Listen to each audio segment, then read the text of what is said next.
Hi friends, welcome back to our channel. இப்போ நம்ம என்ன பார்க்க போகிறோம்னா, அரைச்ச மசாலா மட்டன் குழம்பு எப்படி செய்கிறதுன்னு பார்க்கலாம். ஒரு கனமான பாத்திரத்தை எடுத்துக்கிட்டு அதில் தேவையான அளவு எண்ணெய் சேர்த்துக்கோங்க. 2 பெரிய வெங்காயம் அரிஞ்சு சேர்த்துருக்கேன். அது கூடவே 10 பல்லு பூண்டு, இஞ்சி சேர்த்துக்கோங்க. இதை வதக்கிடலாம். இப்போ ஸ்பைசஸ் ஆட் பண்ணிக்கலாம். 1 ஸ்பூன் மிளகு, 1 ஸ்பூன் ஜீரகம் ஆட் பண்ணியிருக்கேன். 1/2 ஸ்பூன் சோம்பு, 2 ஏலக்காய், 1 கிராம்பு, சின்னதாக பட்டை எடுத்துக்கோங்க. ஒரு பிரியாணி இலை சேர்த்துருக்கேன். இதை நல்லா வதக்கிக்கலாம் போட்டு. அது கூடவே கொஞ்சமாக கருவேப்பிலை சேர்த்துருக்கேன். இதுவும் சேர்த்து நல்லா வதக்கிக்கலாம். இப்போ பாருங்கள், நல்லா வதங்கிடுச்சு. இப்போ மிக்ஸி ஜாருக்கு மாற்றி இதை அரைச்சி எடுத்துக்கலாம் பேஸ்ட்டாக. மட்டன் குழம்புக்கு மசாலா ரெடி. இப்போது ஒரு குக்கர் வச்சுக்கலாம். அதில் தேவையான அளவு எண்ணெய் சேர்த்துக்கோங்க. 2 பெரிய வெங்காயம் அரிஞ்சு சேர்த்துருக்கேன். அதை நல்லா வதக்கிக்கலாம்.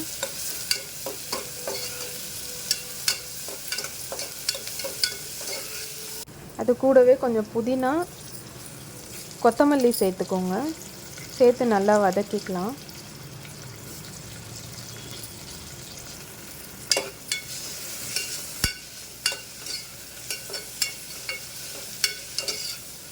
இப்போ நல்லா வதங்கிருச்சு. 2 தக்காளி அரிஞ்சு சேர்த்துக்கோங்க. சேர்த்து நல்லா வதக்கிக்கலாம்.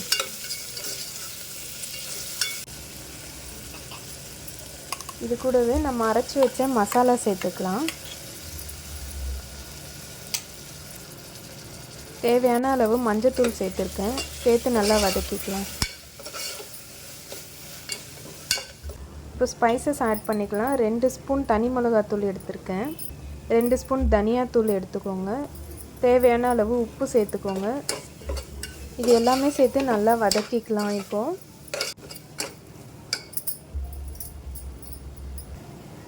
மசாலா தேயாமல் இருக்கிறதுக்கு லைட்டாக தண்ணி சேர்த்து வதக்கிக்கலாம். இப்போது 2 டேபிள் ஸ்பூன் தயிர் சேர்த்துருக்கேன்.